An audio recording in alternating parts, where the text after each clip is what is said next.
Ayanna Ra by Tom Job. Prologue. The rain beat down hard against the soil of the earth as storm clouds darkened the night sky in Kansas City. A woman in a black raincoat with a hood hiding her faces ran down the sidewalk with a basket in hand. Inside the basket was warm blue clothes that wrapped a small infant girl in its blankets who had blue eyes and a shake of black hair. The woman in question kept running until she reached the shrubs, the holy temple of God. She ran up the pavement of the shrubs and then came up to the double glass doors of the shrubs building itself had brown walls and a golden cross on its rooftop. A sign in the grass that said, "Jesus is our Lord." The woman set down the basket and began banging on the glass doors, screaming at the top of her lungs before fleeing the scene and leaving the baby behind.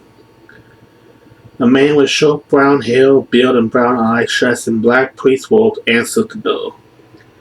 He looked on urgently when he noticed the baby in the basket and quickly opened the door and grabbed it, bringing it inside into the safety of the warmth and shyness of the interior of the shrubs.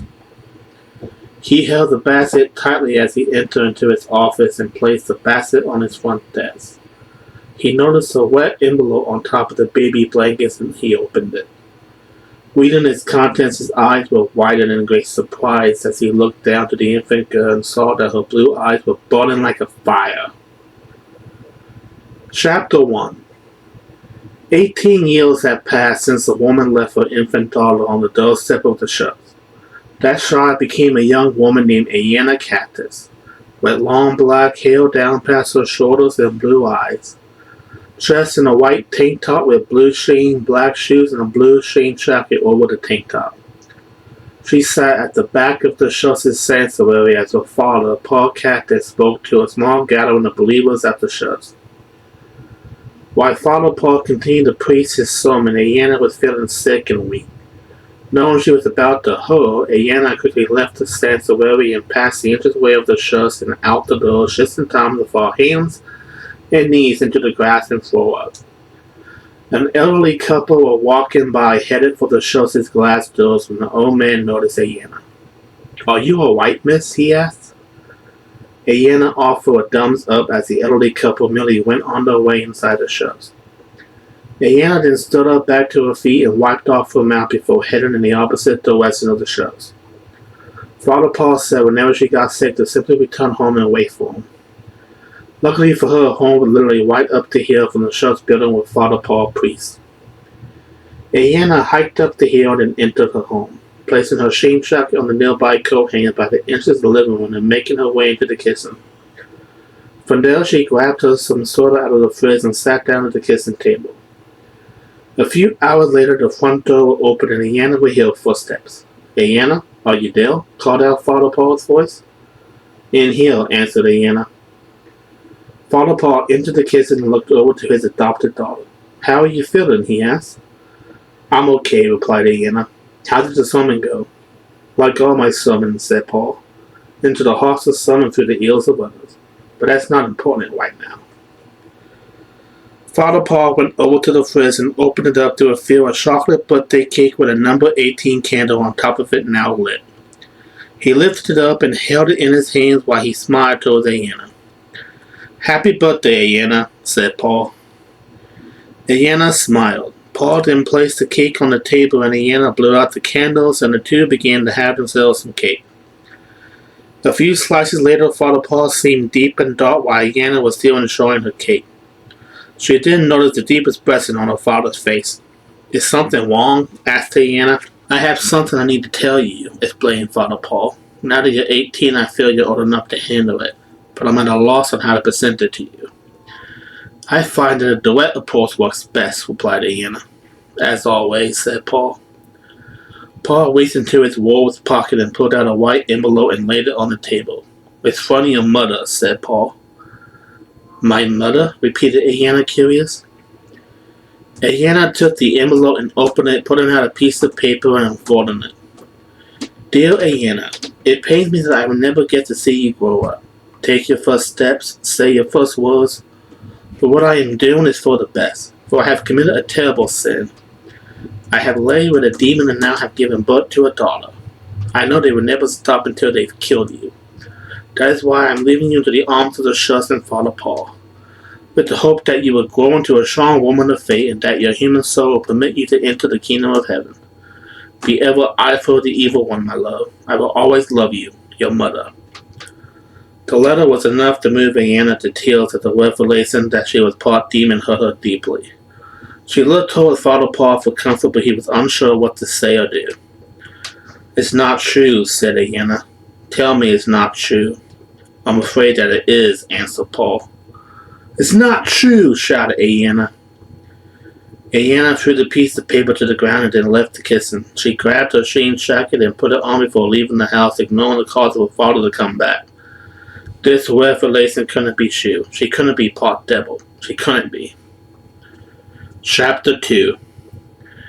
Ayanna retreated into a local bar from within the Kansas City community. There she sat at a stool deep in thought about the revelation that her father had thrust upon her without any prior warning. Something she could not accept. While she was this deep in thought, the bartender came over to her. ID, he asked. I'm not looking to buy booze, just give me a Pepsi, replied Ayanna. We only sell Coke products, said the bartender. Ayanna sighed. Water. The bartender merely nodded and started work on bringing Ayanna the glass of water. While he did so, the bar doors swung open and a young man no older than 21 with short black hair, brown eyes, and olive skin came into the bar, dressed in a white undershirt and black jacket with black chains. He came over to where Ayanna was sitting and now taking small sips of the glass of water the bartender had poured for her, and he now stood right next to her. Excuse me, but are you Ayanna Kaktas? Asked the man. That depends entirely on who's asking, answered Ayanna. Hi, I'm Wall Constantine, the man explained. This is going to sound weird, but I know about you. You just found out you're half demon, right? Ayanna glanced up at the man and her blue eyes narrowed over him. She was beginning to think father put him up to this, or he was just some creep playing a prank on her. Either way, she wasn't going to stick around long enough to learn, as she laid money down on the bar table and got up. You're creepy. I'm leaving, said Ayanna. Ayanna headed for the door and she could hear Wall calling out for her. She exited the bar and began walking down the sidewalk as Wall cut up to her. Please wait, pleaded Wall. Ayanna stopped and spun around to glare at him. Why should I? Look, I know how you might feel, said Wall. I have the power too. I get psychic premonitions of people in danger. I got a premonition about you and that's how I knew where to find you. I just thought we could help each other. You get premonitions? Asked Ayanna. Yes, answered Wall. Prove it, said Ayanna. How? Asked Wall. Ayanna went over to a nearby stand and grabbed a lottery ticket and handed it to him. Guess the winning lottery numbers. Wall looked at the ticket and then at Ayanna. It doesn't work like that, he said. Do you want me to believe you or not? Asked Ayanna. Wall sighed and put the ticket in both his hands. He closed his eyes and focused. It felt like forever had passed as Ayanna folded her arms in front of her chest and began to tap her right foot impatiently. Well, asked Ayanna. You can't work a premonition, replied Wall. Then all of a sudden Wall snapped into place. His eyes rolled in the back of his head and shouldered like someone was beating him up. He could barely maintain his stance as he gripped his head tightly. In the seconds to pass, he took a notepad from his pocket and tore out a piece of paper, writing numbers on it and handing it to Ayanna, finally coming out of the zone he was in. Here, he said, the winning lottery numbers for tonight. Ayanna glanced at the numbers and then put the piece of paper inside her shame jacket's inside pocket. Thanks. Well, see you later, she said, beginning to walk off. Wait, yelled Wall. How will we meet again? You're the psychic, teased Ayanna. Ayanna, Wall said, irritated. Alright, we'll meet in front of this building tomorrow morning, she explained. Then we'll see if you're telling me the truth. Ayanna waved towards Wall and then began to head back home. While she really wasn't looking forward to talking with her father, she was curious to see if this guy was legit, and if he was, that meant she was about to win, and win big. Chapter 3. It was evening time at the Kaktas residence, and Ayanna was alone by herself on the couch of the living room. The television set was on, and Ayanna had the lottery ticket that she had picked out for Wall in her hands, eager to learn what the winning lottery numbers were for the night. She wouldn't have to wait long as the numbers came on the screen, and as she read them one by one, she realized Wall was telling the truth. He really was psychic, as she had just won over $1 million in hard cash from the ticket she had selected. The things she could do with the money spinning about inside her little head, she was beyond disbelief that the man was actually telling her the truth. I guess I owe him an apology, she thought to herself. Just then, Ayanna heard the front living room door open up and Paul's voice echo throughout the household. Ayanna, are you in here? Ayanna immediately jumped up and ran over to her father was holding up the ticket. Dad, I just won $1,000,000. What? Questioned Paul. See for yourself, said Ayanna, handing him the ticket. Father Paul looked over the ticket and then back at Ayanna in amazement. This is incredible, Ayanna. I know, replied Ayanna. The Schultz could really use this money, said Paul. Ayanna's blue eyes suddenly narrowed over her father as he snatched the ticket out of his hands and back into her own. That's just too bad because it's my money, said Ayanna. Paul merely frowned. Ayanna, I'm disappointed in you. I thought I taught you better than that. Why should I give to a Schultz when I'm already damned in God's eyes anyways? Asked Ayanna. Ayanna, we don't know that for sure, argued Paul. Your mother believed that because of your human soul you could still enter the kingdom of heaven, and so do I. All I know is I need to go call the lottery people and collect my money, replied Ayanna. See you. Ayanna took off and Paul cut out to her. Ayanna, wait, there's still so much we have to talk about. But Ayanna wasn't hearing anything he had to say. Instead, she grabbed her cell phone and left the building as she longed to collect that $1,000,000 and then live like a queen. Chapter 4. Wall was standing outside the local bar in Kansas City right where Ayanna and he had agreed to meet the following day. To Wall's surprise, the bright-blue 68 Firebird showed up on the curb he was standing by, and behind the driver's seat was none other than Ayanna herself. She knew Wall didn't have to wonder that his premonition came true. Get in, cutie, said Ayanna. Ayanna unlocked the passenger side door and Wall climbed into the car as Ayanna began to drive down the street. I see you won, said Wall. $1,000,000, replied Ayanna. Now do you believe me? Asked Wall. I'm listening, answered Ayanna. Tell me, what do you know about my demon heritage? It was sired from the race of demons called the Blue Fire Devil. There are two basic types, those who walk on all fours with a little more than savage beasts, unable to speak the human tongue or take human form. Then there are the stronger ones who walk on 2 feet and take human form. Your father obviously would have been the later in order to seduce your mother. They're typically blue skinned with black wings, black horns, and a tail. They're vulnerable to silver, blessed weapons, and cannot enter holy ground like the Schultz. This is why you always get sick being in a Schultz for a prolonged period of time, explained Wall. Blue is my favorite color, but I don't think I want it as a skin color, showed Ayanna. This is serious, Ayanna, said Wall. There's never been a half-breed like yourself before. Demons don't normally procreate with humans. You're likely to be a huge target to them, which was why your mother and adopted father kept you so close to the Schultz, so they couldn't get to you. With your demon half, you have strength and speed 3 times that of a human, with a healing factor ability over flames and invulnerability to fire. With your strength and my physical foresight, we can help a lot of people together. What makes you think I want to go off demon hunting with you, asked Ayanna. Are you really that selfish, questioned Wall? All I know is I'm not agreeing to anything until you had the chance to meet my dad, said Ayanna. You're introducing me to your father? Asked Wall. Ayanna turned her head towards Wall and grinned. I always wanted to bring a cute boy home. Ayanna laughed and Wall slightly blushed. The duo went down the street inside a Firebird headed for the location of the Schultz. Chapter 5. When the pair arrived at the Schultz, they saw that the building was consumed by fire of a blue flame. Ayanna parked the car in the parking lot and looked at the Schultz in hall before looking back at Wall. What's going on? She asked. Why is the fire blue? Maybe it's the Blue Fire Devil, suggested Wall. Ayanna's eyes widened in hall. Dad! Ayanna got out of the car and then looked back into where Wall was sitting. Stay in the car, said Ayanna. But Ayanna, I can help you, protested Wall. Stay in the car, replied Ayanna. Without further argument, Ayanna ran towards the burning building while everyone else was running away from it. Wall said she was fireproof, so she wasn't worried about the flames or the heat. She was only worried about her father. Ayanna entered through the entrance hallway of the Schultz and then moved to the sanctuary. There she saw it. An 8-foot-tall blue demon with 2 legs, black wings, black horns, and a tail holding Father Paul by the throat at the altar.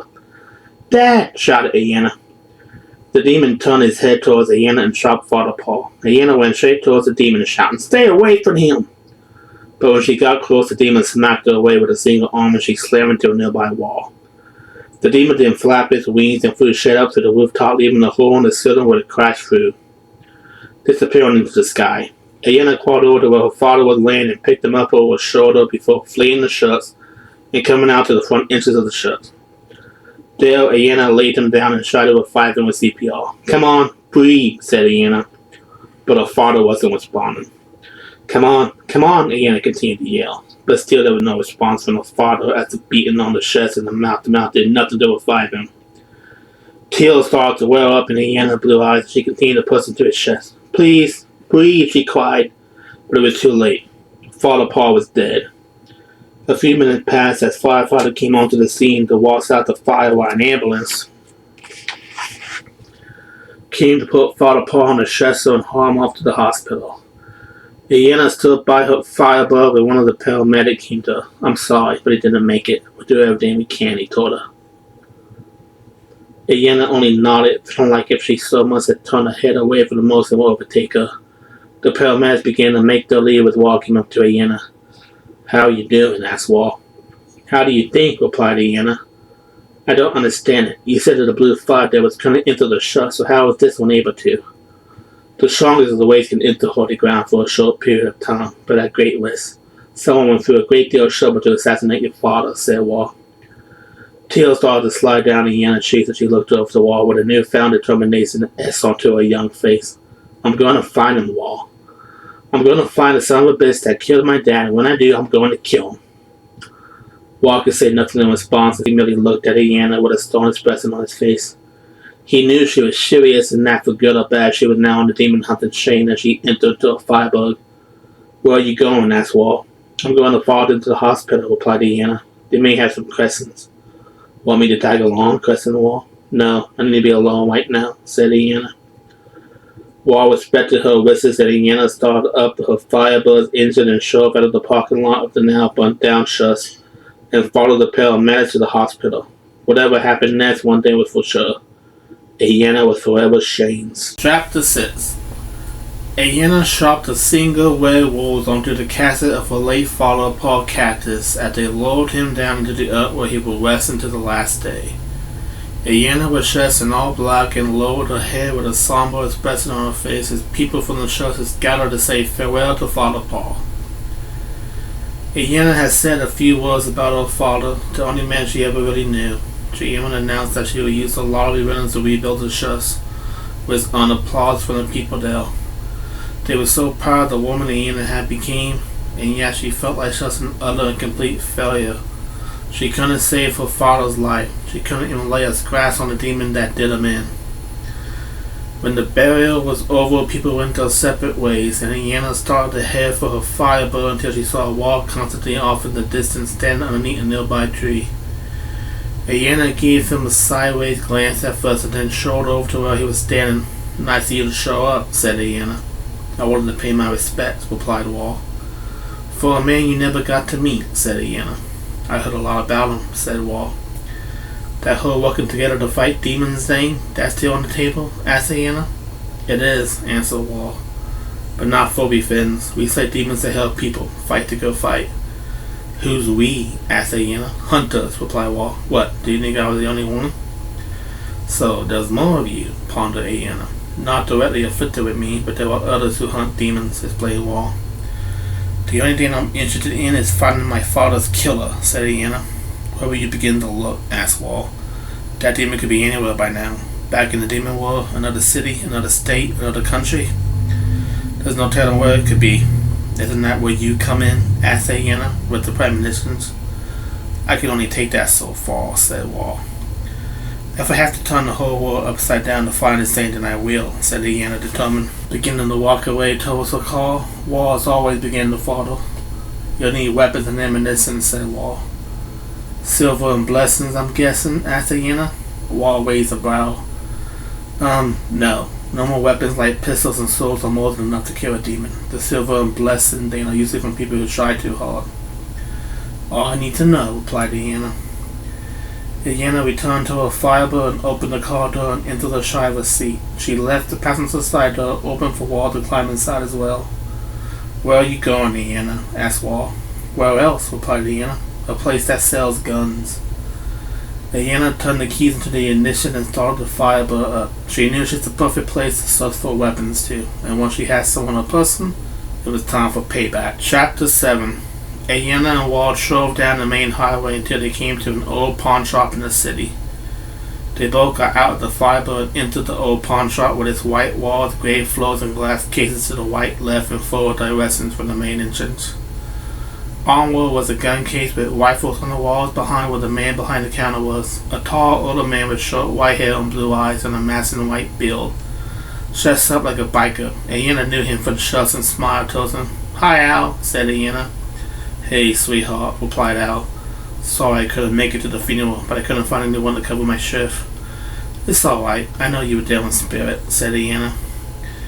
Ayanna came out to the front and started looking at pistols while Wall hung around the main entrance waiting for Ayanna to get done. Al raised an eyebrow at the man that looked towards Ayanna. "Who's this?" asked Al. Ayanna turned her attention back to Wall and then turned it towards Al with a smirk on her face. "My old lady."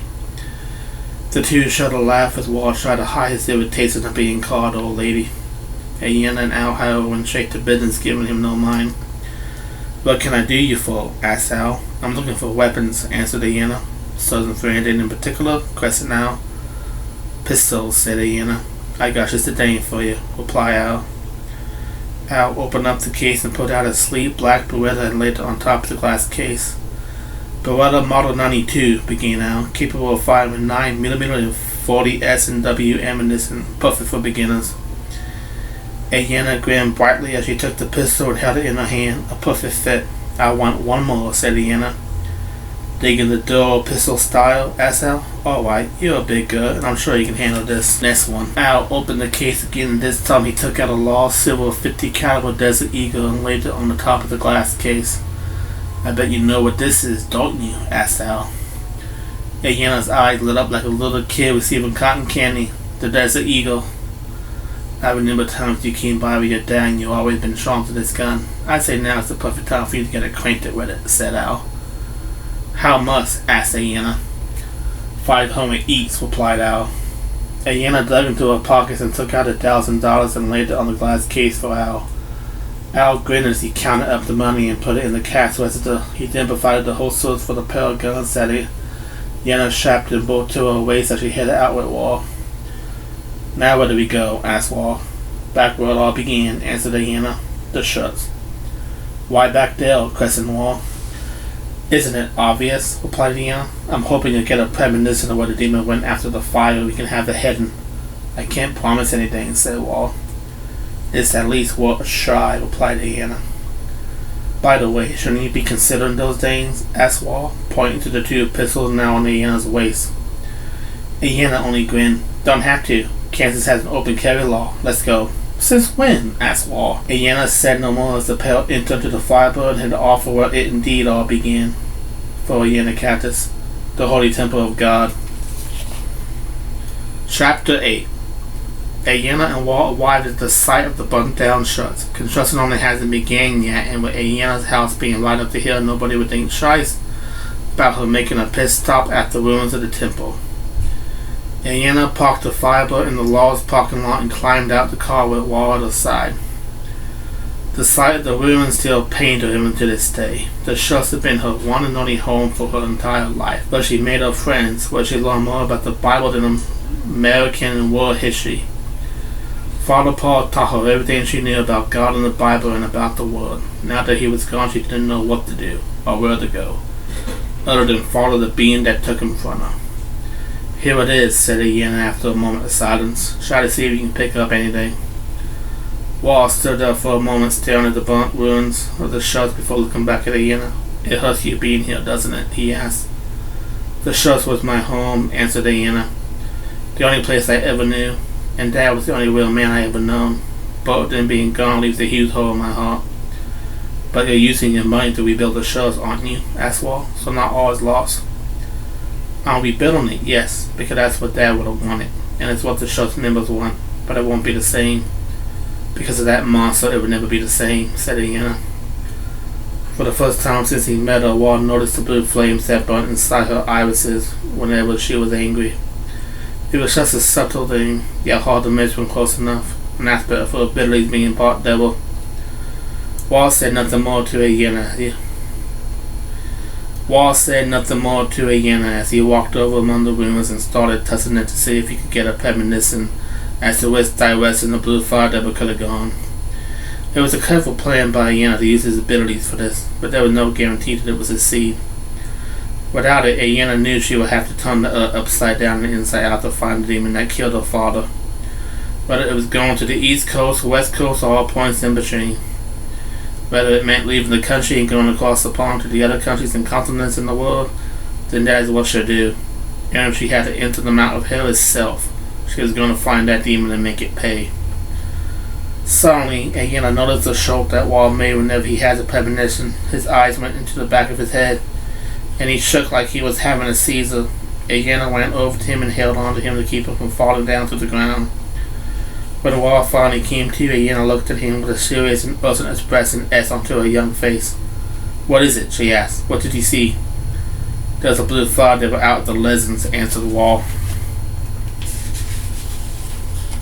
"Is it the one I'm looking for?" asked Ayanna. "I couldn't tell," replied Wall. "All I know is you'll need it though." Ayanna handed him a spell key to her house. "Go to my house and get some rest. I'll meet you there after I kill the bastard." Ayanna headed for the firebird, but Wall protested. "Ayanna, I can help you," he said. "Go to my house and wait there," Ayanna yelled. "I'm sorry, but this is something I have to do alone."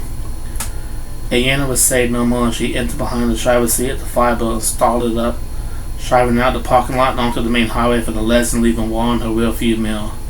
She knew he wanted to help, but what help could he be when all he could do was get premonitions? Ayanna was the one with the power, and she was about to prove it by taking this blue fire devil down. Chapter 9.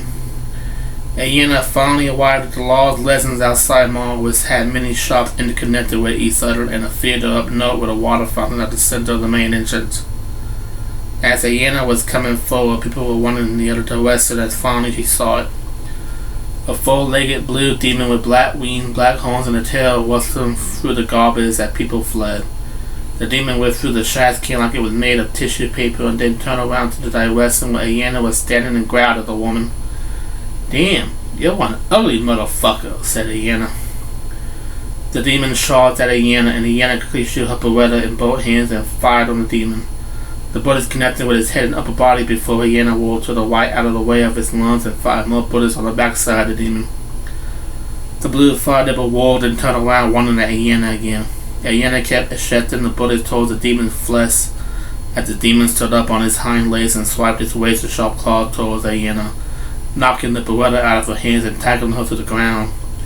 It tried to bite into her face, but Ayanna managed to keep the demon just mere inches from her face before kicking the demon off her entirely. "Alright, you want something bigger then? Here it is," yelled Ayanna. Ayanna stood up and shot a Desert Eagle. She unloaded a series of large 50 caliber bullets into the demon's flesh as it shook and roared as blood poured out of the wounds on the demon's body. Ayanna knew she was definitely doing damage to it as it staggered on all fours and growled in anger and resentment. "What's wrong, little devil? Don't like you here on the?" mocked Ayanna. The demon ran his claws against the ground and then blue flames began to surround his body. It charged and then launched with all the power of a blue fire devil behind it, looking to crash into Ayanna, formed like a torpedo. Ayanna leaped high and upward above the demon and rained down hell from the Desert Eagle bullets as the demon passed her by and exploded into blue flames into the ground once it landed, and just like that the devil was dust. Ayanna landed on her feet like a cat and then retrieved the fallen beretta that the demon had knocked out of her hand just a few minutes prior.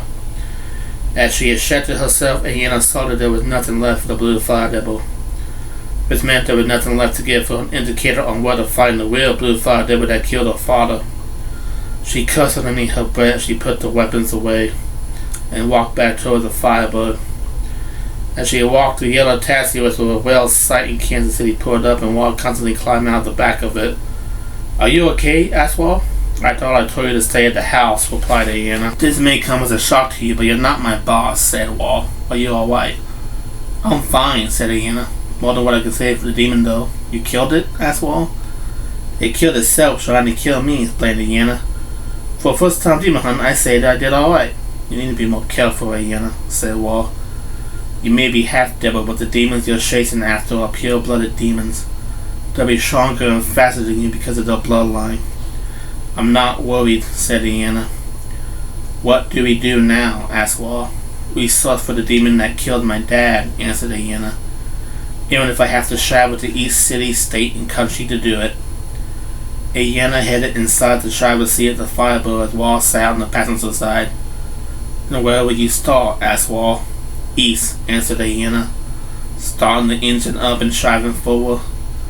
There was one less demon in the world now, but Ayanna wasn't going to rest until the blue fire devil that attacked the shores paid for its sins, and Ayanna was intent on making it pay. Chapter 10. Ayanna stared into her reflection in the mirror in the bathroom for what felt like an eternity. Deep blue eyes casting into their reflection as she examined her face. What she was looking for was signs that she was in fact part demon, but from what she could see, she was entirely 100% human. Long black hair, blue eyes, fair skin, normal. No horns hiding away in her hair, no razor-sharp teeth, nothing to hint that she had any demon blood inside of her. Yet she knew deep down there was a darkness in her, something that was shagging her to hell. She could feel the power within her veins, the strength and speed. When she entered the church on the day of her father's death, she didn't even feel the heat of the fire. What human could say that? It hurt her to admit it, as she hated that demon half in her blood. Why did she have to be born part demon? Why did she have to have a connection to the monsters? Her deep personal thoughts were interrupted by the sound of the doorbell. Consider when she was really only expecting Wall to come over today, it must have been him. Ayanna washed her face off in the water and then toweled off. She descended the stairs to the living room and answered the door, and sure enough, Wall was standing on the opposite side of it. "You're early," said Ayanna. "Early bird catches the worm," replied Wall. "Can I come in?" Ayanna merely nodded her head as she stepped back to allow Wall entry into her home. It had always been her home, but she never had to worry about room and board until now. Now that father was gone, she had all the bills to pay, which was a minor thing when you had $1 million at your disposal. But she had an inking feeling that the rent would be raised because of her vast amount of wealth. Ayanna thought about selling the house, but that would require letting go of the place she called home, and that was something she wasn't ready to do just yet. "It's a nice place," said Wall. "Thank you," replied Ayanna. "Are you all packed?" asked Wall. "Everything's in the car," answered Ayanna. "Saying your last goodbyes?" questioned Wall. "You can say that," replied Ayanna. Ayanna moved over to the closet and opened it, grabbing her familiar blue jean jacket and placing it over the white tank top she already had on. Ayanna had packed clothes, food, shrink, and other supplies she needed in the trunk of the Firebird. She knew they'd be spending most of the time at hotels as they moved from city to city and state to state. But that was just the price of traveling. "Have you thought about what you're going to do after?" asked Wall. "What do you mean?" replied Ayanna. "After you kill the demon," said Wall. "Some people get so caught up in revenge they never think about what they're going to do after they achieve their revenge. You do plan to live through this, don't you?" "I don't intend on dying anytime soon," said Ayanna. "That's what they all say," said Wall. "Are you striving away to a point anytime soon?" asked Ayanna. "I'm just saying you don't have to do this," replied Wall. "You don't have to spend possibly the rest of your life hunting this demon down. You have money, you have a house, you have friends. You can build a new life for yourself. Move on from your father's death." "Says the one who wanted me to demon hunt with him only a few weeks ago," said Ayanna. "I was asking you to help the greater good," said Wall. "What you're doing isn't for the greater good. It's for your own personal revenge. That's very different and it can get you killed." "Are you backing out on me, Wall?" asked Ayanna. "I'll help you, but I just want you to understand what the cost may be." "Oh, I understand completely," said Ayanna, "but the time for talk is over. Once I killed that monster who took my dad away from me, I'll think about my future in life. Until then, let's focus on one thing at a time, shall we?" Wall only shrugged his shoulders as Ayanna equipped her 2 main pistols and joined Wall outside to the driveway of the house. Making sure to lock up and conceal the house, Ayanna got behind the driver's seat while Wall got inside the passenger side, and Ayanna started the Firebird up, listening to it purr as they pulled out the drive and onto the main road, leaving the safety of home behind and entering the unknown. Chapter 11. They had arrived at Branson, Missouri, and Ayanna was having a difficult time navigating the streets as they went from one spot of the city to the next. Wall had a map in his hands and was trying to assist in guiding Ayanna through the city. "This place is a fucking maze," said Ayanna irritably. "The nearest hotel is a couple of blocks south from here, I believe," said Wall. Ayanna suddenly blasted her horn and yelled, "Get out of the way!" to some kids who were crossing the street. "They're just kids, Ayanna," said Walt. "They're also stray walking," replied Ayanna. Walt only shook his head before they finally got to the parking space of the hotel of the city.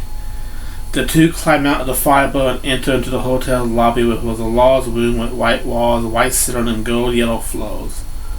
The pair came out to the front desk, and Ayanna sounded the bell to get the person at the front's attention.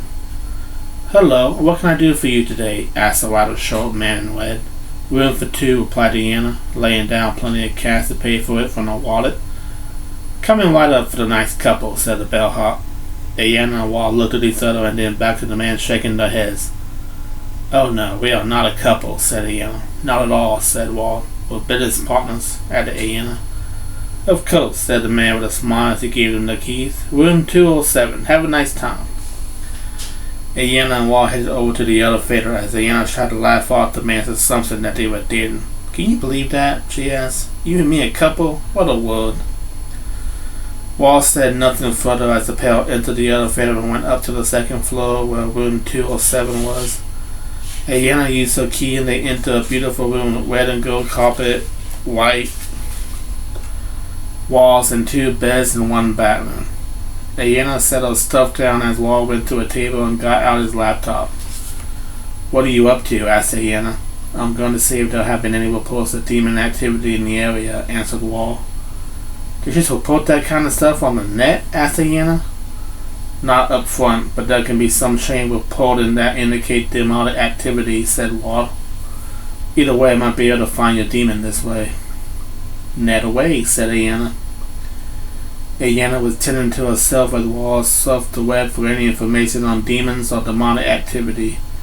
What he would come to find was reports of many victims going to the hospital whose energy has been completely shamed. As Ayanna was doing some stretches to stay in shape, Walt began to speak up. "It looks like several people have gone to the hospital after having their energy seemingly shamed," said Walt. "Does that match our demon?" asked Ayanna. "No. Blue fire devils don't have the power to shame the victims of their energy. This must be something else," explained Walt. "Oh, keep looking then," said Ayanna.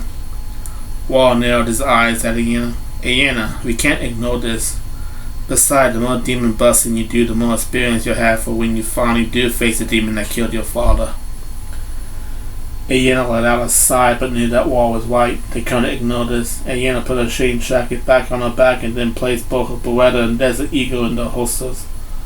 "Where can I find it?" she asked. "The last place the victim was found was in the back alley of one of the consulate buildings," answered Walt.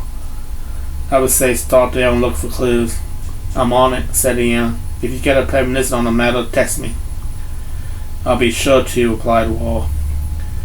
Ayanna took a leave of the hotel room and then later the hotel building, climbing back inside her fireboat and starting it up as she headed for the area that Walt described. She wasn't sure what she was about to head into or what kind of demon she was going to face, but at least she'll have the chance to kill something.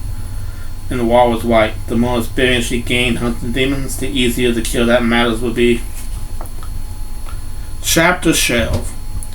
Ayanna strolled towards the back of one of the main stadiums in Branson, Missouri. She then climbed out with her weapon at the ready and wandered into the back alley of the consulate building. Blue orbs scanned the area, searching for any signs of the demon in question. It was at this point she wished she was able to sense demons by mere presence, but that wasn't one of her powers. As she went further down the alleyway, she saw a man who appeared to be wounded. A huge claw slashed in his chest and he was unable to move his muscles. Ayanna was over to the man and knelt down beside him to examine him further. "What happened?" asked Ayanna. "What did this to you?" The man's eyes suddenly widened and he tried to aim his hand upward. Ayanna soon turned her head and saw a large black demon in a black cloak with a muscular build and at least 8 feet tall, bringing his claw down towards Ayanna, who quickly rolled out of the way. Ayanna shoot her Beretta and started firing on the demon, but it seemed like it had no effect on the demon's body.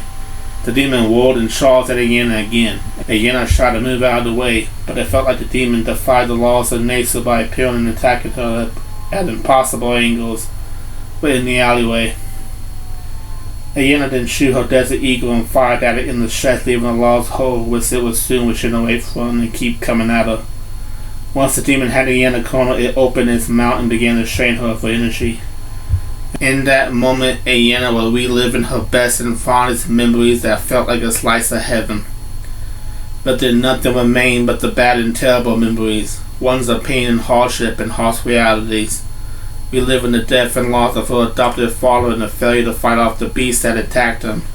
She cried out in pain and anguish before the demon backed off and allowed the Ayanna body to fall limp against the ground. Before it could do any further damage to Ayanna, it started taking hits of a shotgun to its body, and Ayanna could slightly make out a man in the area firing at the demon. That man turned out to be Ward Constantine, as he filled the beast with enough shotgun slugs to make it flee as he came over to Ayanna's aid. "Ayanna, are you alright?" asked Wall. Ayanna was too weak to answer. "Stay with me, Ayanna. I'm going to call for help," said Wall. Ayanna just lay there as Wall took out his cell phone and called for an ambulance. They would have to make up a cover story for later, but right now it was important to get Ayanna somewhere where she could be helped. Ayanna felt weak and frustrated. Once again she was unable to best the demon that slaughtered countless of innocent people. Once again she was a complete and utter failure.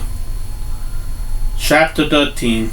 In what only felt like seconds, Ayanna awoke inside a hospital room, on a bed in a white hospital gown. It took a moment for her eyes to adjust to the bright lights of the room when she saw that she had IVs stuck into her arms, among other things. Ayanna turned her head to see Wall sitting down at her side with a book in hand. Upon hearing Ayanna's sound and movement, Wall lowered the book and smiled at the woman. "Hey, sleepyhead, how are you feeling?" asked Wall. "Like I just got hit by a monster truck," replied Ayanna. "What happened?" "It was my fault for not properly preparing you for what you were going to face," said Wall sadly. "The demon you encounter is called Die, and they have the power to absorb people's energy by making them relive their greatest and happiest memories, only to make them face their worst and most miserable emotions. The energy strengthens their body tenfold and they can become extremely dangerous." "I did feel happy," said Ayanna, "and then I felt nothing but pain." "This is why we should work more closely together, Ayanna," said Wall. "Demon hunters normally work in pairs. There is strength in numbers even if you do have superhuman strength of your own." Before Ayanna could say anything further, the doctor came into the room. It was a tall and lean woman with long blonde hair and emerald green eyes. Dressed in a plain blue shirt and white doctor's coat and black jeans. Wall seemed taken in by the woman as she smiled and came over to the bell. "I see our patient is finally awake," said the doctor. "Who are you?" asked Ayanna. "I'm sorry. Allow me to introduce myself. My name is Dr. Lord Kennedy. I work here at the hospital in Branson." Ayanna gave a side glance to Wall, who was smiling and making stupid facial expressions, making it clear that he found the doctor on hand to be attractive. Ayanna felt a sudden urge to throw up. Wall straightened his expressions up when he noticed Ayanna staring, however. "What's the status on our girl?" asked Wall. "Everything seemed to come back normal," replied Laura. "It just seems we lost a great amount of energy, but I'm sure some rest will heal that up. We'll be able to release you tomorrow morning." "Tomorrow morning?" repeated Ayanna. "You're keeping me overnight?" "It's just to monitor you and make sure you're 100% before we let you back out into the world," explained Laura. "I can't stay here overnight. I have things to do," argued Ayanna, attempting to get up, but Wall placed a hand on her chest. "Ayanna, listen to the doctor. It's not going to hurt you to spend a night in here. I'll take care of things back at the hotel," said Wall. "Are you two married? Dating?" asked the doctor. Ayanna's and Wall's faces both turned cherry red at that question, and they quickly shook their heads and said no. No, we're simply business partners," said Ayanna. "Oh? What business?" asked Laura. "Hunting," answered Wall. Ayanna just gave him a seriously that was the best answer he could come up with expression. "Well, Mr. Constantine, we really should give Miss Cassie some time to rest, so I'll have to ask you to leave," said the doctor. "No problem," replied Wall, sitting up from his shell, looking down at Ayanna. "Try to relax." Ayanna groaned and rolled her eyes as the pair left the room, but surprisingly, even to Ayanna, it didn't take long at all for the woman to shift fall back to sleep. Hours later, Ayanna would be wide awake at the dead of night, still hearing the walking, talking, and business of the nurses outside the hospital room. She was replaying scenarios in her head, how she could have done better against that demon, if only she had received some form of training or knew more about her abilities. Maybe Wall was right. Maybe she should have let the man assist her instead of doing everything by herself. But she had been a loner for so long, with the exception of the few friends she had back at the shelter and her father Paul.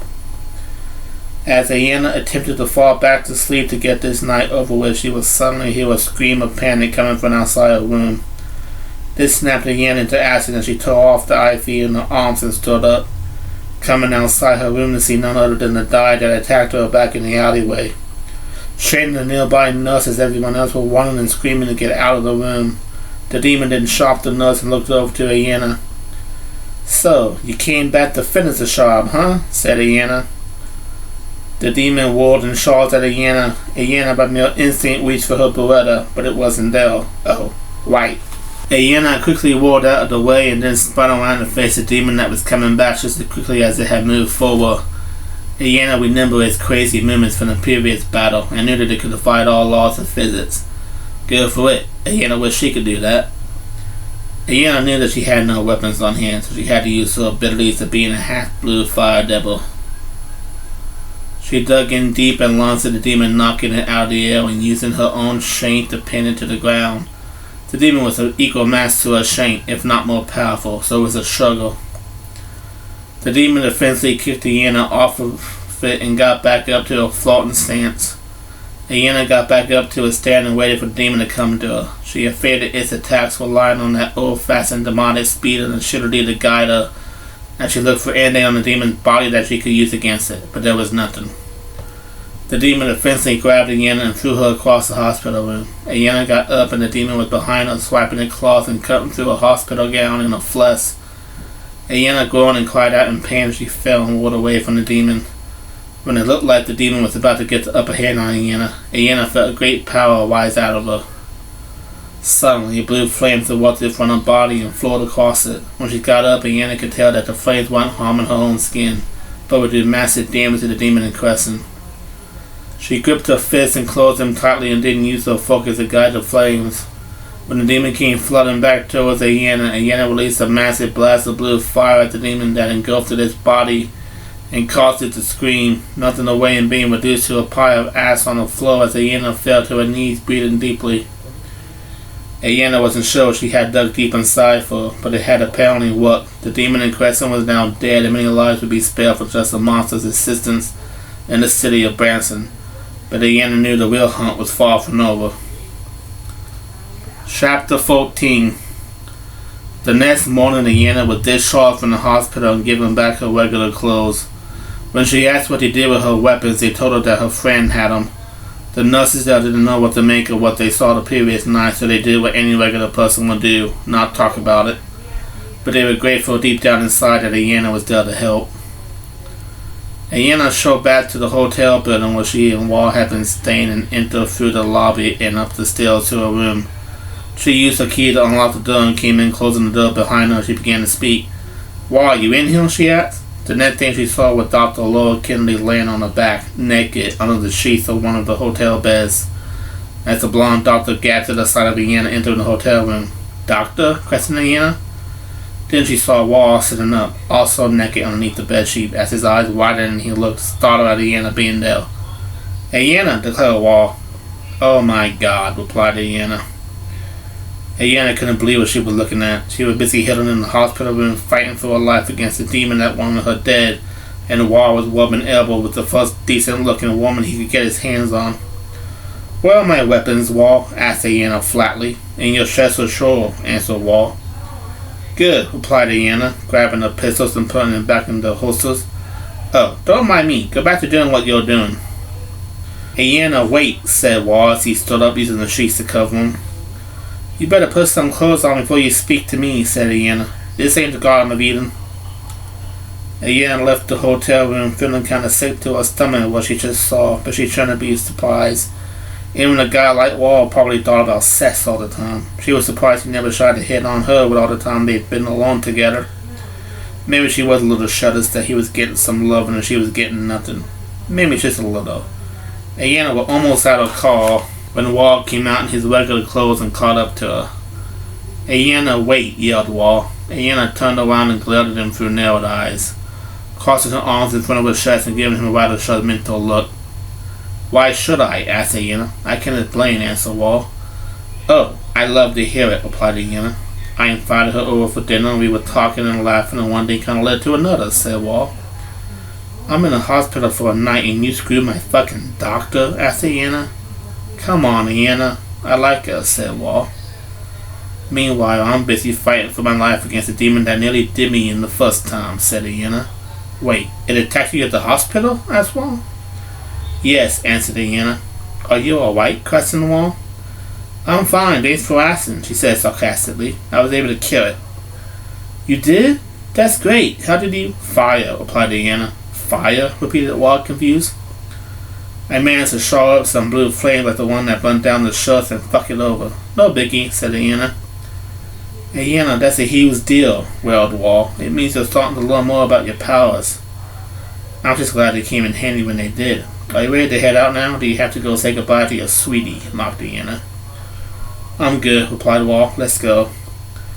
The two got inside the Firebird and Ayanna put the keys into the ignition and turned them slightly to start up the car's engine before looking over at Wall in the passenger seat and smiling.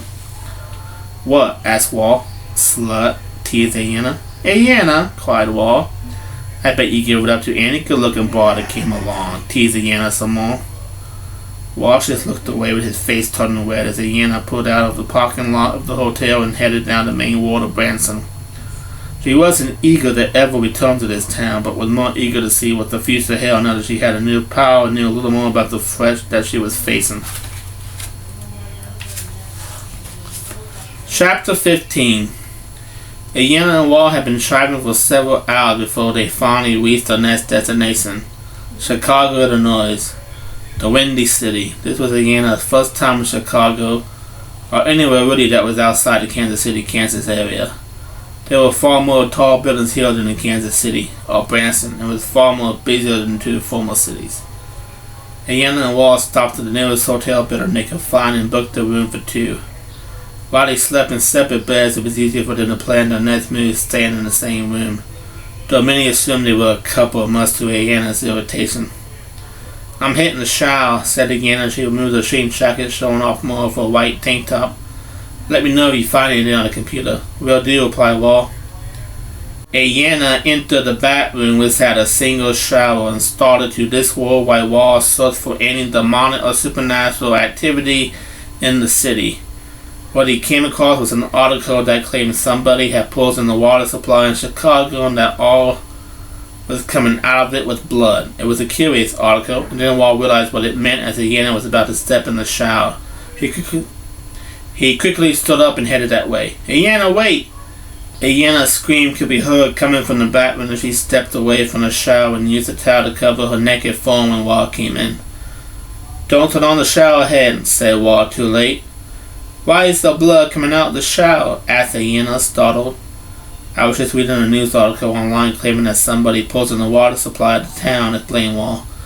I'm guessing some supernatural force has set a plague in the city. To what ends, I don't know. Great, just great. I can't even get a fucking shower in this damn town, yelled Ayanna. Wall looked at her apologetically as Ayanna just glared at him. Are you going to leave the room so I can get dressed, she asked. Wall jumped into the sentence. Oh, yes, right, sorry, and he promptly left the shower room.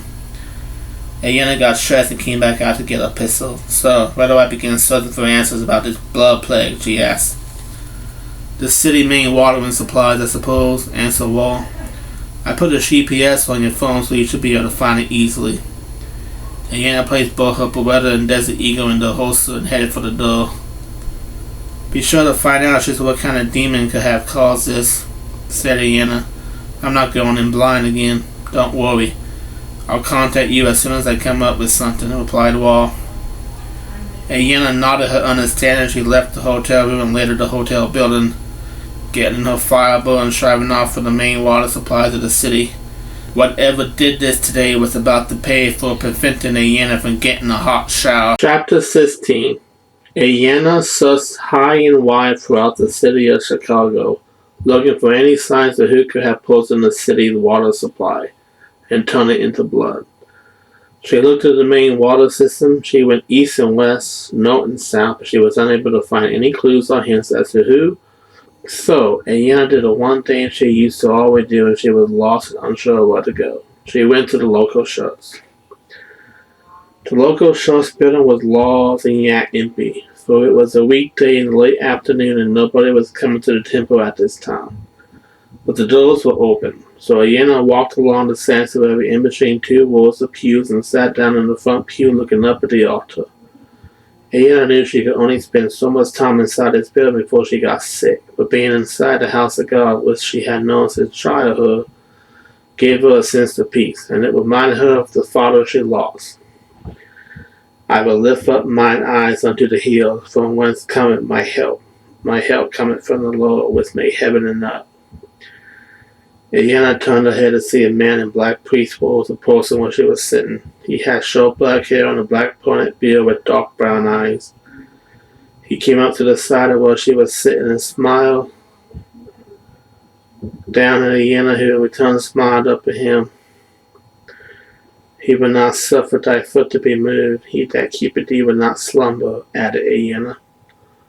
The priest smiled and he grew bigger. A young woman who knows the scriptures are well fine these days. I was practically raised on it, replied Ayanna. You are not from here, are you, my child? Asked the priest. I'm from Kansas City originally, answered Ayanna. A long way from home, replied the priest. What brings you all the way to all of the neck of the woods? A lot of things, replied Ayanna. I sense something is troubling you, said the priest. Do you believe in demons, Father? Asked Ayanna. To believe in heaven and its angels is to also believe in hell and its demons, answered the priest. Have you ever seen one? Questioned Ayanna. I have seen evil in many different shapes and forms, replied the priest. The spiritual warfare between heaven and hell takes many forms here on earth. Do you think humans and demons can procreate? Asked Ayanna. The priest raised an eyebrow. An interesting concept. They speak of the succubus and the incubus who seduce men and women into sexual encounters and drags them to hell, but never of a demon impregnating a human woman or a human male impregnating a demon woman. Do you think the offspring of such a union can make it into heaven? Questioned Ayanna. Will the offspring of such a union want to enter heaven? Asked the priest. Who are your parents, my child? I never knew my birth parents, Ayanna answered truthfully, finding comfort in talking to a priest as that was his father's occupation. I was raised by a priest like yourself, Father Paul Kaktas, the man who taught me everything I know about the world and about life. He died when the church building I've come to know as the second home caught on fire. A most unfortunate situation, replied the priest. I am sure his body rests in the earth waiting for the day of judgment where the dead will rise again and people will see Christ in his eternal splendor. With that said, the priest began to walk away from Ayanna, but not before stopping halfway down the room and turning his head back to the young woman.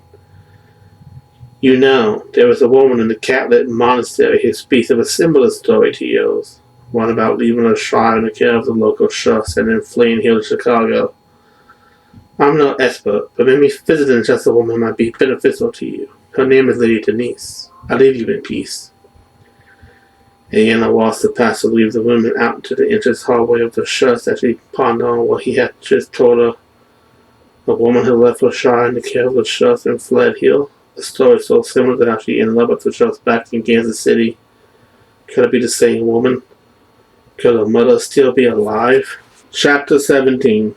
Ayanna arrived at the monastery in Chicago, momentarily forgetting about the blood curse that was plaguing the city, and she found it to be more important right now. She was greeted calmly by the nuns there, and she asked him about a woman named Lady Denise. They directed her to the courtyard of the monastery where a woman was washing plants. Ayanna slowly approached her and looked her over. She was dressed at the other nuns with a hood over her head. From the back, Ayanna couldn't see any features compared to her own. Ayanna stopped right behind her and spoke. Lady Denise? The woman turned around and appeared to be in her early 40s, the proper age to be Ayanna's mother. She also had long, ebony black hair under her nun's hood and deep blue eyes. To Ayanna, she appeared like an older version of herself, and the two stared at each other in silence for what felt like an eternity before Ayanna finally broke the silence. Mom? Lady Denise's face softened as her eyes began to water at the sight of the young woman now standing in front of her. Daughter, said Denise at long last. Ayanna embraced her mother and hugged her tightly. All these years, Ayanna had never known what happened to her birth parents. On her 18th birthday, she found out she was half demon and thought for sure that her mother was slain by them. But nay, here she was in the flesh, still living spirit, living in a monastery alongside other nuns. It was a miracle. I thought you were dead, said Ayanna through tears. The two finally parted to a hug, and Denise looked deep into Ayanna's eyes as she also offered a weak smile to her daughter. It was better this way, replied Denise. I couldn't risk having you come in to find me and leave the safety of the shuts. But they burnt down the shut, said Ayanna. A blue fire attacked the shuts and killed Father Paul. What? Asked Denise with a shock expression on her face. They attacked the shuts? It's why I'm here, replied Ayanna. I'm looking for the demon that killed my father. Ayanna, this was never the life I wanted for you, said Denise. I had hoped you would make friends and loved ones in the shuts.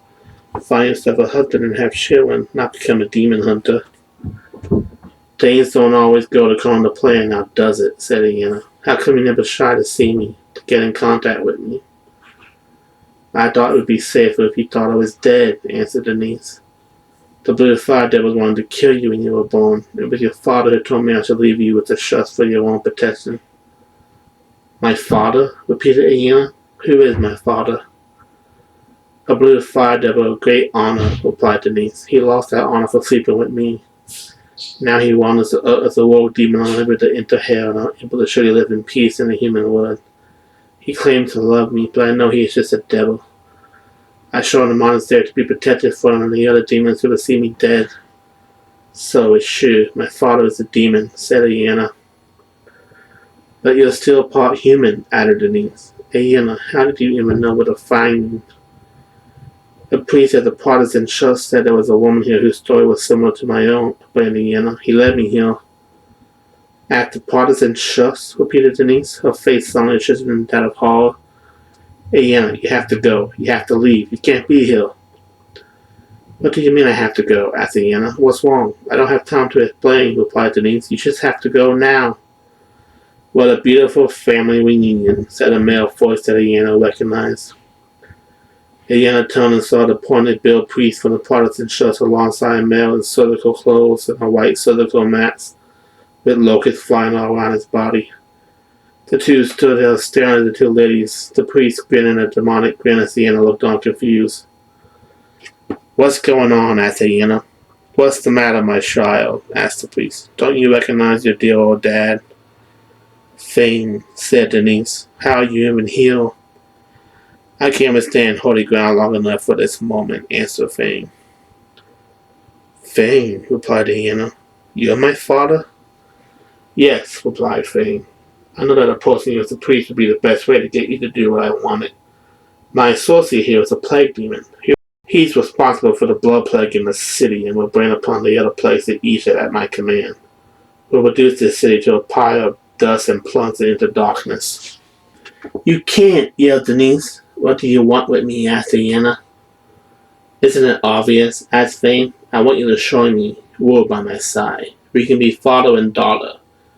I can teach you to harness your demonic powers, summon your demon form and become a true devil.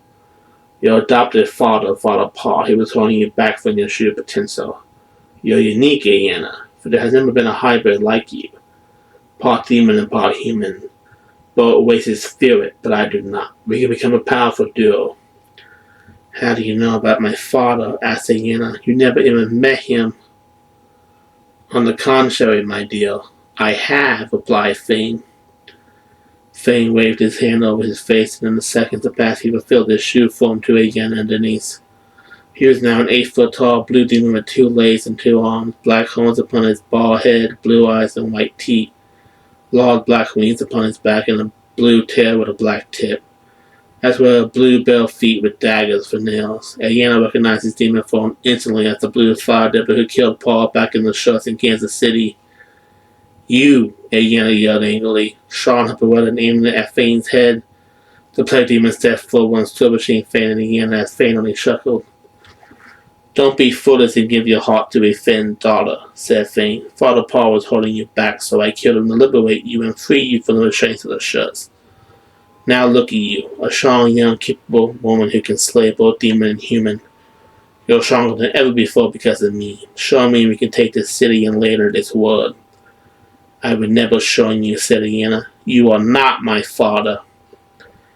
Ayanna ejected a single Beretta bullet from the pistol, but the plague demon caught it and tossed it aside as Fane flapped his wings and flew away from the scene. The plague demon released a swarm of locusts at both Ayanna and Denise.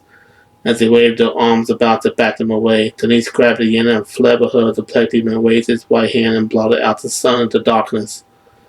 Not only did Ayanna have her own flesh and blood, the demon father she thought she'd never meet, Fane, the one who killed her father, part of her way out, but she also had a plague demon to face as Ayanna and Denise went to hide in what would happen next.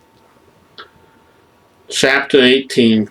Ayanna and Denise hid inside the monastery as the other nuns inside the building ran about not knowing what to do about the plague demon that was right outside their doors. Denise began to pray, and Ayanna was still on the way for different emotions, having learned not only who her biological demon father was, but that he was also the same demon that killed her human father. She wanted revenge, but knew that first things came first. Mom, yelled Ayanna, snapping her out of her prayer. We need to find a way to kill this plague demon, or we'll all end up dead. He can't enter the monastery, replied Denise. No demon can.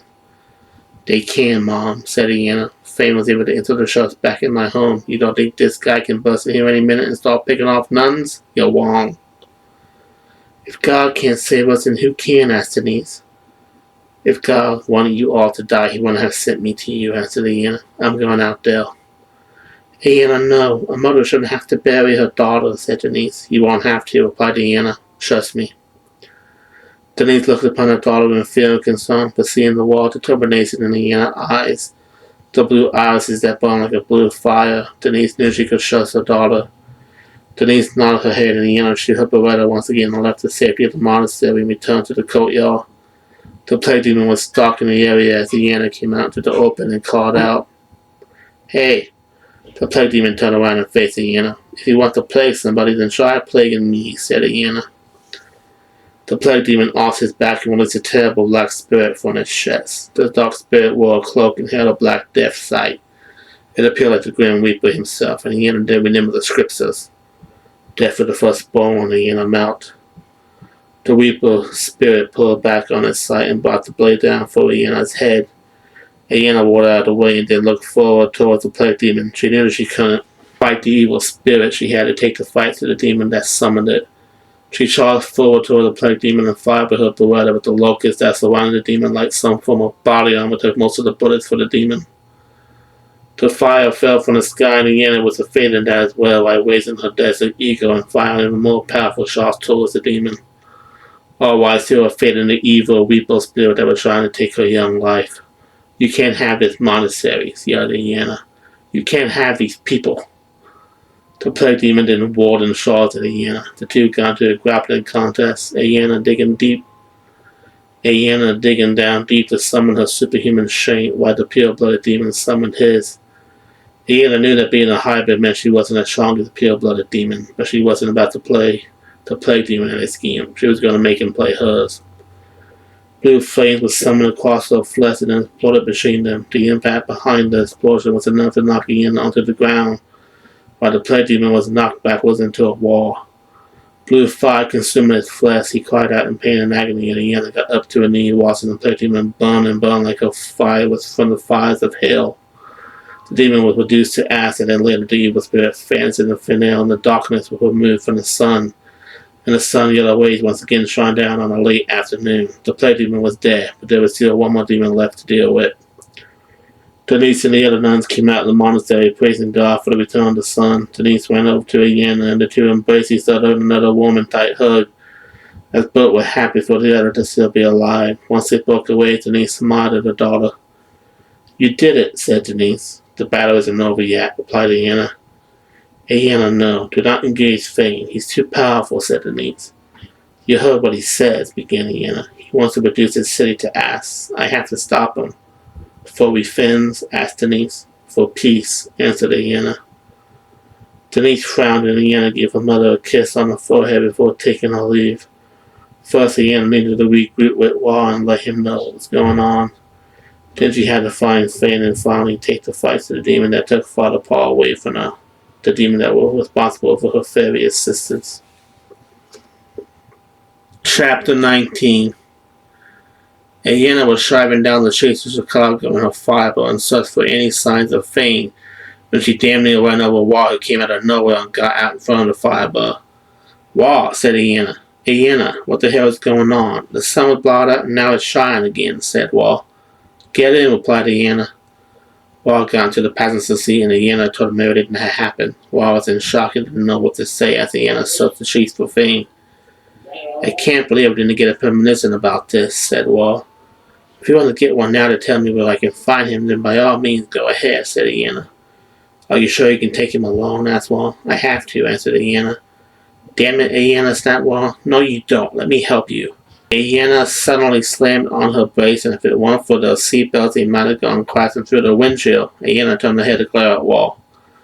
"I have to do this alone, Wall. I'm the only one with the power to stop him," said Ayanna. "Then at least take this," replied Wall, handing Ayanna his shotgun. Ayanna took it and hung it to her back. "Sure thing," she said. The two suddenly noticed that people were fleeing from an apartment building. When Ayanna leaned forward to look out the window, she saw at the top of the building was Fane looking down on the city streets.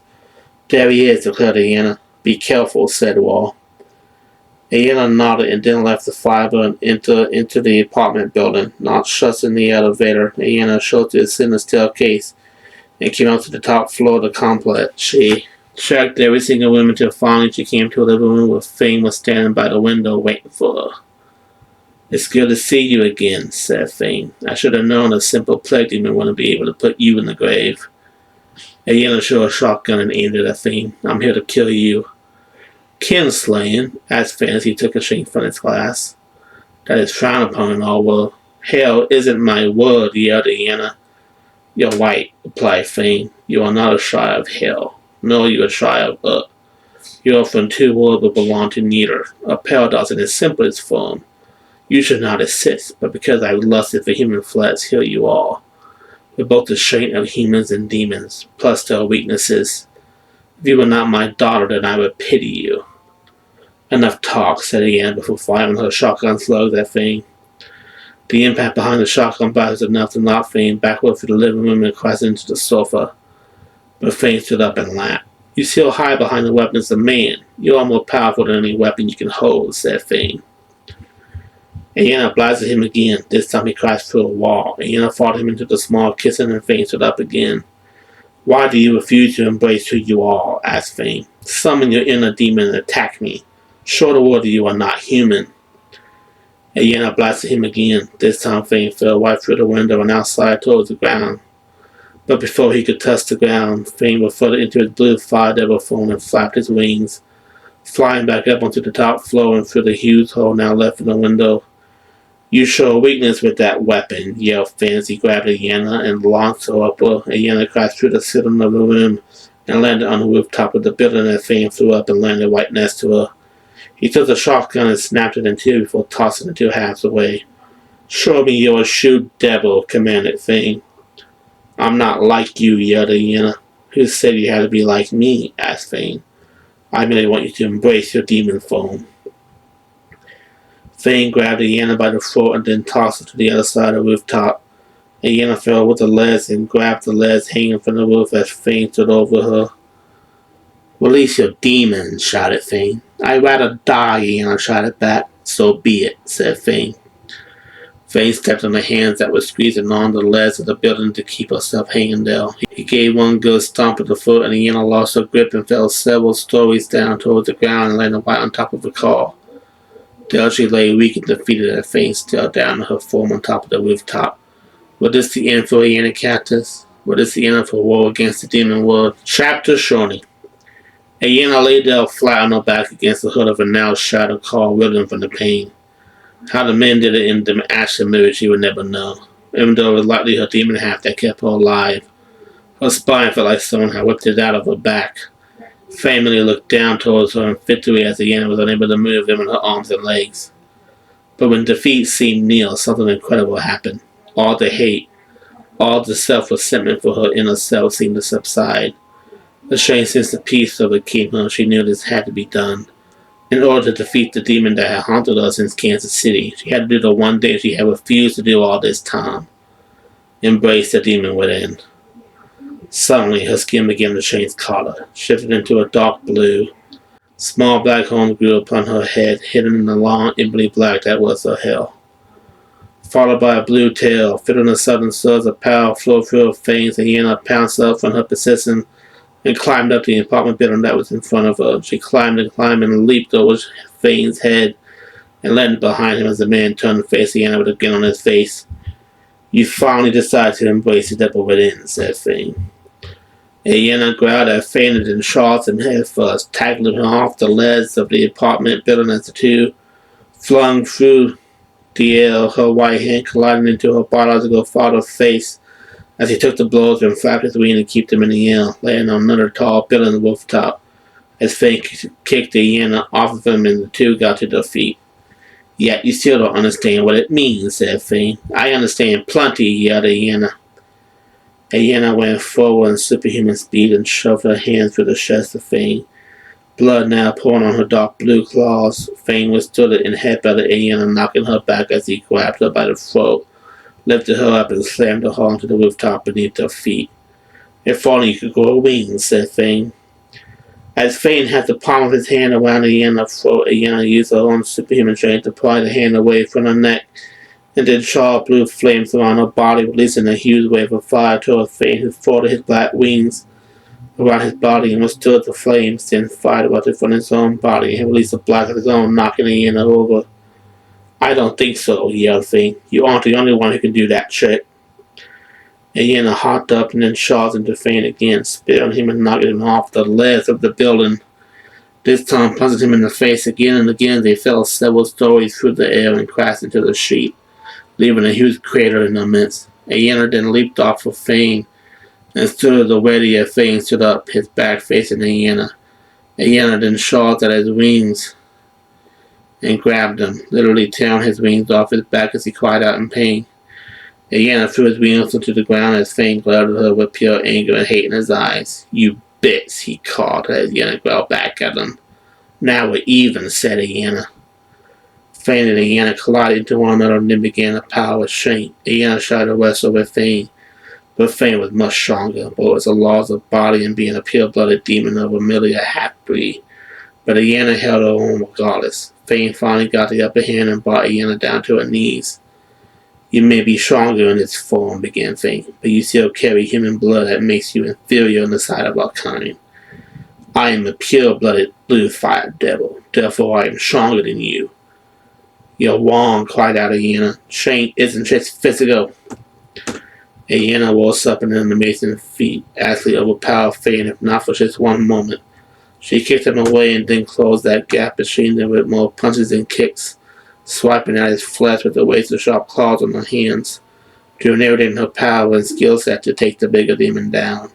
He fell to a knee and Ayanna kept pounding away at his skull until he was grounded. Ayanna then climbed on top of him and slammed both her hands down on his face, squeezing.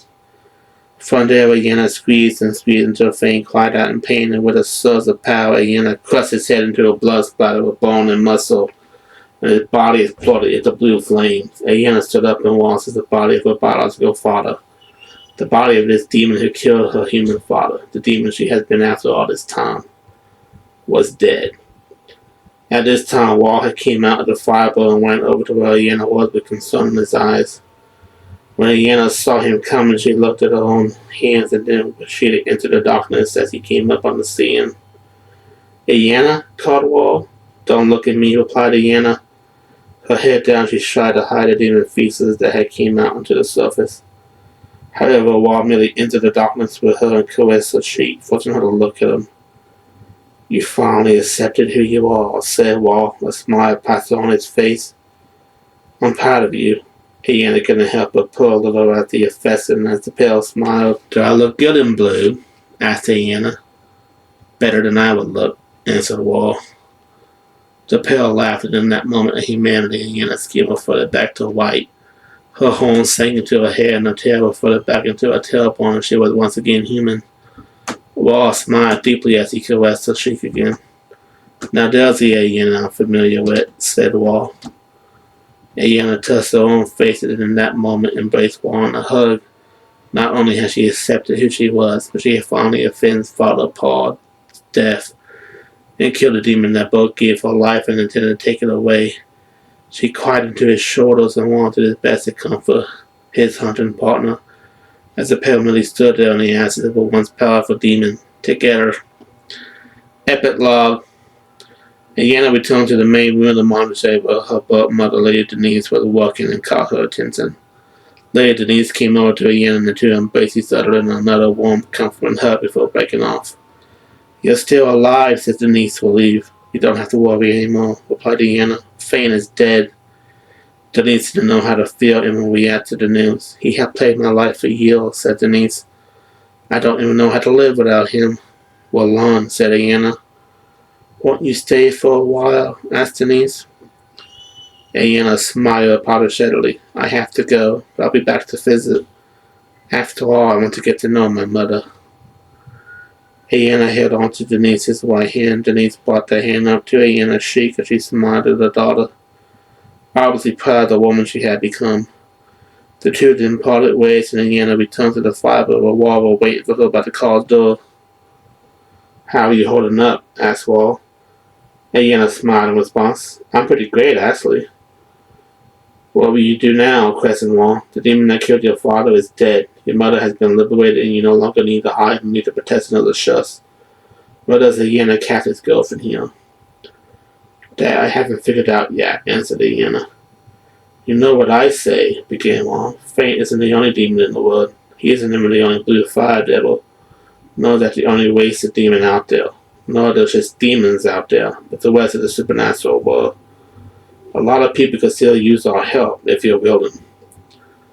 Walked into the passenger side door as Ayanna looked back at the monastery and then over to the horizon.